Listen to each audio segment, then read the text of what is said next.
I'm Julie Saunders. I'm Jan Wilson. Julie and I both have experience as school librarians, and we've worked together as district library leaders. In each episode, we'll dive into our profession with interviews and meaningful content to inspire you. We're not experts, but we're pretty close. The ideas and opinions shared by any host, guest, or listener are their own and do not represent those of any respective school district. Welcome to Library Exchange. This episode is supported by our friends at Kids Discover. We are sure you remember the beautifully written and illustrated Kids Discover magazines on topics like the American Revolution, ancient Egypt, and ecology. Now, their digital platform, Kids Discover Online, is fast becoming a favorite for K-8 students. It offers an entire library of science and social studies content with multiple reading levels and a suite of features, making it accessible for every learner. Ready to try it? Visit kidsdiscover.com/digital to get 60 days of trial access for your entire school. Hi, everyone. We're excited to bring you another episode of Library Exchange, and we're super excited about our guest today, Billy Allen. Billy is the founder of Three King Visions, a brand dedicated to fostering a love of reading in children. He's an example of someone who has reimagined what it means to be a librarian in the 21st century, and he's done this through his service and mentorship in the Las Vegas community. He's well known for his hip-hop Storytime, and his impact hasn't gone unnoticed. In 2024, he received the City of Las Vegas Compassionate City Award, and just last year, he was the recipient of the James Partridge Outstanding African American Information Professional Award for his leadership and dedication to the profession. Okay, so full disclosure, Julie's been practicing that last award name all morning. At least all morning. The longest award name ever. Exactly. Julie, you nailed it. And congratulations for both of those, Billy, and welcome to Library Exchange. Thank y'all so much. I mean, Jan and Julie, leading up to this, I was looking forward to. We had such a great first initial conversation, talking about the library joy. And the cool thing about our profession, librarians stick together. We do. Yeah, we do. So I'd love to start with your hip-hop story time. How did that evolve? And how do you see that shaping the next generation of readers? Well, so, when I was growing up, my mom got me into reading by getting me books that I love, like stuff I'm interested in. I was a big video gamer, sports. Like she would order GamePro magazines, PlayStation magazines. I was a big hip hop person, so my mom would order Vibe or the Source magazines. And when I got older and I noticed that I always read, like I was reading magazines and stuff on sports. Well, when I became a librarian, when I first started my career, because most people don't know, when I got my master's in library science, my concentration was academic. Mm-hmm. So when I finished my MLS in 2016, there was nothing but public librarian jobs, right? So my first interview was a youth services librarian. So I didn't take no youth services programs in library school. So for the interview, they said you had to do a story time and highlight an online resource at the Jacksonville Public Library System. So, I'm looking online, I'm looking at the read alouds. I'm like, I just don't resonate with that. I said, you know what? I grew up on comedy from the Wayans brothers. I'm a huge battle rap fan. I said, I've been a class clown, growing up. So I'm like, I'm going to do it my way. And for the very first read aloud I ever did was Maurice Sendex, Where the Wild Things Are. Mm-hmm. And then I highlighted Brain Fuse. So, when I, started progressing early in my career, I'm doing my story times. I'm finding my niche. I think what people got to realize, everybody has their own style when it comes to storytelling. And when I was in Broward County, my story times were ranging between 100 to 150 to 200 people from a 10:30 session and 11 session. So I called some of my homies. I'm like, yo, are there any platforms for kids to develop a love of reading? I haven't seen it since Reading the Rainbow, especially for people of color. Right. We did our research. I haven't seen it. I said, you know what? I'm going to start incorporating music because I seen a lot of my colleagues doing music and movement story time. And I said, let me incorporate hip hop and R&B instrumentals to reading. And when I started doing this, the reception was so strong. I mean, like this book right here, Pete the Cat, Hickory Dickory Dock. I would read this to Kendrick Lamar, They're Not Like Us. And I would read this same book to the same song or different songs, and you get 10 different experiences. And I said the responses from the parents, the caregivers, the kids, and even their older brothers and siblings. Mhm. I said, this is the new wave of literacy. And I had my naysayers, people saying, well, that's nothing but performance. I'm like, well, ain't that storytelling? Right? And I think thinking outside the box, where if you think about a lot of school-age children, when they get to middle school or high school, the love of reading ain't the same as when we were doing story time, during the library, right? Right. Or when you're in school. So I said, this is the way we got to promote literacy, right? Mhm. And I love doing this because anyone can do this. You don't have to just rap the book. You can pick your favorite songs because story time ain't just an experience for the little one. It's a family experience. And I'll share a quick story because it was a battle reading week a couple of weeks ago. And I did a hip hop story time using these same books, Chicka Chicka Boom Boom, Llama Llama Red Pajama. Oh, And fun ones. I read it to a special needs class of kindergartners and they loved it. The principal says, hey, Mr. Billy, could you do this for our high schoolers? I said, of Mm. course. Because I've done this before. I already knew the response. So I did the exact same story time for these high school seniors and juniors. And they loved it. They would ask me Mhm. questions on Yeah, I how can believe I it. read this when I go home? This is the lasting impact of promoting literacy, thinking outside the Mhm. box as librarians. And I've been fortunate, I've been a librarian for 10 years and I've been doing hip hop story time for about 7 to 8 years.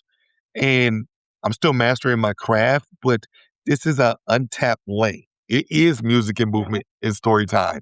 And I Mhm. think the more it can't just be me practicing this, but I'm going to try to kick down the doors and inspiring my colleagues or even the parents and the caregivers that when you're at home, if you want to listen to Mhm. Drake or, Jay-Z or like, I'm a little older, but like whatever your favorite music are, they don't just have to be hip hop.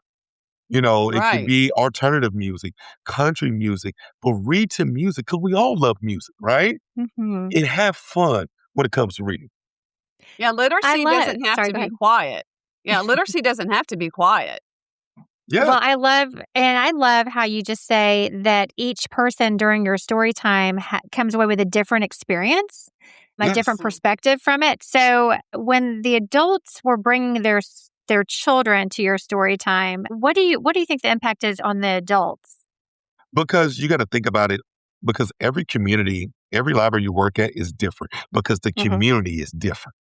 Mm. I've been fortunate to work in extremely diverse communities since the beginning of my career. So when a parent comes in, and then first of all, they've probably never seen a black male librarian before. And then, it's like, okay. And then like, I think, storytelling is all about stage presence, delivery, your energy. People feed off Mhm. energy. Like that's one of my Mhm. strengths as a librarian in general. Just community engagement. I tell people I'm a walking library commercial. So when they come into their hip hop story time, or I could do a regular story time, they feel the library joy. And Mhm. I know, yeah, I got the kids' attention. But once I grasp the parents, it's an experience. Right. And the Mhm. word, with any library program, they spread the word. Have you been to Mr. Billy's hip hop story time? And that's where I get to open up the door as far as talking about other resources that we have, right? It's like if you reel the parents in and the kid, the parent's not going to disappoint the kid saying, oh, I can't go see Mr. Billy today. No, they're all excited. And I think that's cool. Like, even like in my previous library, Whitney Library, I never seen so many men come to story time bringing their kids. Oh, So I love that. we're capitalizing on all demographics. Mhm. And that's where I love spreading the library joy when I do the Llama Llama Red Pajama to Lil Wayne's A Millie or, Gucci Yeah, Mane yeah. or Kendrick or Drake, or when I'm listening to music in the car, right? And I'm like, you know what? Let me put that on my Oh. phone.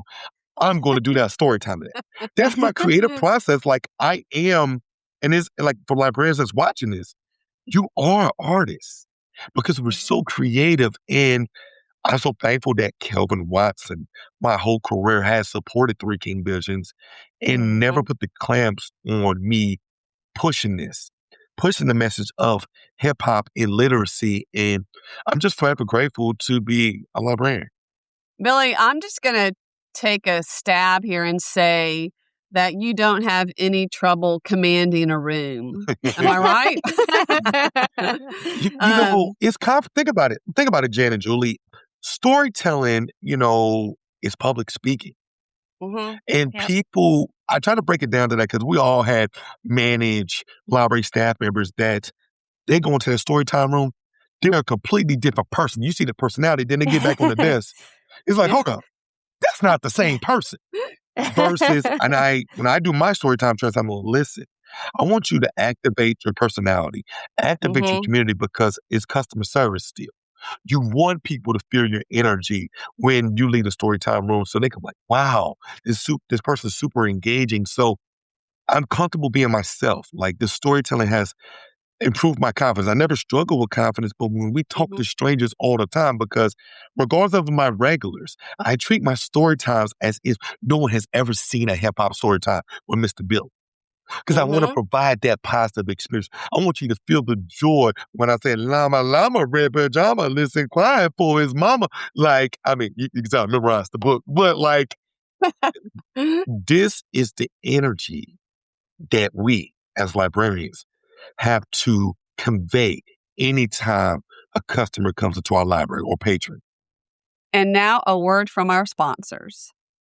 Advancing technology, designing spaces. Niswonger AV is your comprehensive K 12 education partner. With 50 years of expertise, they deliver innovative technology and strategic furniture solutions that transform learning environments. Why choose Niswonger AV? It starts with cutting edge AV technology and intelligent furniture design.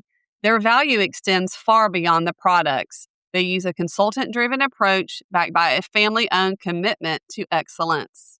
Advancing technology and learning spaces with old fashioned personal service because your library deserves more. For a free design, call Niswonger today at 770-338-0335. Yeah, so you've kind of led straight into my next question because you are deeply rooted in your community. And so, through all of that local connection, how do you think you've helped change the way that people look at librarians? The funny part, and I think all of us can relate to this question. Like when I tell people that I'm a librarian, they're like, hold on, take a look at me. I'm like, yeah, I got a master's degree in library science. And people are like, oh, you must love reading books. You got a quiet job. I'm like, nah, that's not what we do. Yes, we have books. I mean, depending on what type of library you work in. Let me Right. rephrase that. But like for me, my whole career, I've worked in the public library. And, it's about service to the community. Hmm. And especially, I've worked in different cities. I worked in Jacksonville, I worked in Miami, and worked in Las Vegas where people are struggling. And the library is the only place I tell people that welcome all walks of life without judgment. You are welcome into the library. Everything is free. I say it's free 99 to utilize all these resources, right? I love So, it. you know, when I've been, and again, going back to Kelvin, allowing me, when I first got my job and my previous role as a branch manager at Whitney Library, when I got the role, they said they wanted someone to be the face of the community. I took that to heart. I did. So I was in the mix, like whether I was at a bar or at the grocery store, I was talking to everyone. And that's how I started building my relationships in the community, where I fostered a mobile shower partnership because we had a large unhoused population where, I'm at the bar. And then the first question people ask you, what do you do for a living? Yeah, yeah, yeah. And then I capitalized on that. The social workers that we brought to the library, that's all having actual real life conversations with people, stepping outside of the box of a librarian. Because sometimes when you leave the library, people just don't think they're not working. I tell people all the time, I am a walking library commercial. You talk to me, you're going to hear about the library. I think just getting homework help. We literally had eviction record sealing programs for the community for people that deserve a second chance. All these partnerships happen outside the library because Mhm. I'm always talking to people, and my currency is the people. So when you talk about pushing the boundaries of librarianship, we have to, because if libraries were just about books, and I have to speak even from an academic setting or from a, if you're a media specialist or if you're working in a school, it doesn't matter. Our services is different because the kids come to the library. Like, for example, if you're working at an elementary school, right? The parents, the kid don't know that the parent's struggling to pay bills. The parent may Mhm. need housing assistance. They may need food assistance, right? So come to the library. They can take advantage of these resources, right? The library card is free 99. Like, what about like the tutoring? Like, if you're at home and it's Saturday or Sunday, log in to Brainfuse using your library card, or like, let's say, life be lifing. Let's say you're going through a divorce. You have legal forms. You have legal aid. Mhm. These are all free programs that I always talk about. And it's so funny because the time that we think we got a lot of stuff to talk about in the library, or we think we can, like, we're capped out. No, it's strictly limitless learning from a librarian perspective and for the customer that comes into the library. So we're just trying to kick down doors. And like my slogan, leaders of the new cool. I really believe in that librarians are leaders of the new cool because Mhm. educators have a hard job, right? Imagine a librarian, because we deal with everybody, right? You know? So, and I think people, when they realize all the stuff that we do, we're social workers, we're therapists. Like, we're counselors. Mhm. I use a word all the time with my teams that I've managed in the past. Like, we are here to activate the community. Activating the community is providing information and resources. Really listening to the people. It's one thing to do the cookie cutter thing. Hey, here are your customers out and all this stuff. No, you got to be actionable. You need to follow up. You need to really find the joy in serving the community because every community is different.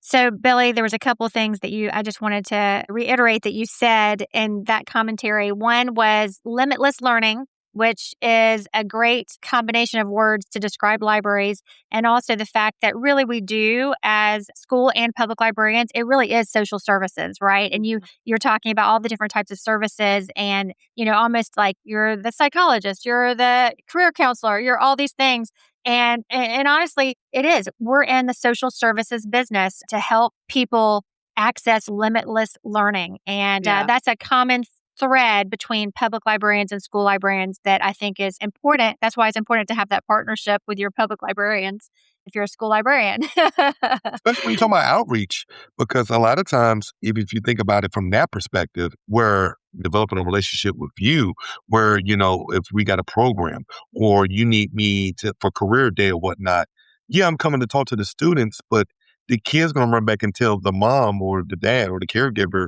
about the library. And Mhm. that's how we work together to reel them in, to take advantage of all the resources, whether it's coming to a school night and I'm tabling at your school talking about the Mhm. library, or I'm just coming to do a story time, or vice versa. It's a school trip coming to the library. It's all community. It's Yep. all community. And we should always, and I want to encourage all my librarians, you'd be surprised how much work we can do when we work together versus Mhm. silos. Yes. Yes, yes. And we have to always remind people that we are actually working with the same community members, right? We have the Yes. same focus. Let's come together and Yeah. and really help with that partnership and be able to provide even more services for the same families, right? Yes. It's great. Okay, so now transitioning to our last question. You have recently stepped into a new professional chapter, and we know you aren't slowing down. So, can you tell us about what's next for you? Yeah, I like to say that, becoming a librarian changed my life.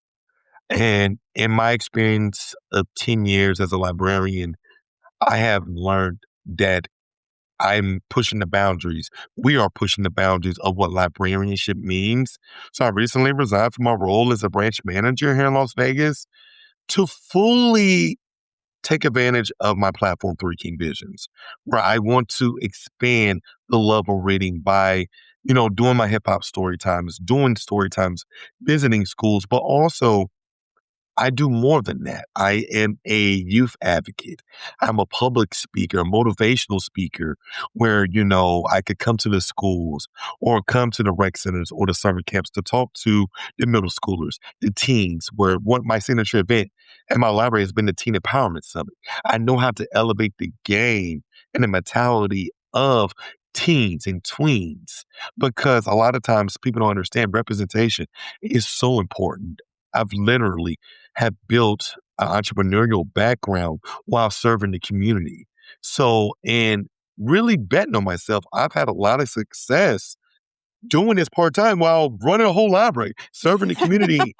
And it's like, imagine if I could put 100% effort into this. And that's like literally, I used to tell myself this all the time. I'm like, man, if I had more time to really focus on this, I mean, I've achieved so much because my career coincides with the brand and the platform. Hmm. So now it's like, it's all about timing. And I said, yes, let's see what happens. And I'm never ruling out me working in the library because we're librarians for life. Hmm. Again, you just because you don't work in a library doesn't mean you're a librarian. I mean, we got the MLS because literally still whatever role or where you are in life, you're still serving. You're still providing Yep. and helping people with information, and we're the advocates. So now it's like, okay, I'm chasing my dream of really inspiring as many families as possible, really believing the message of what libraries represent, and that's community.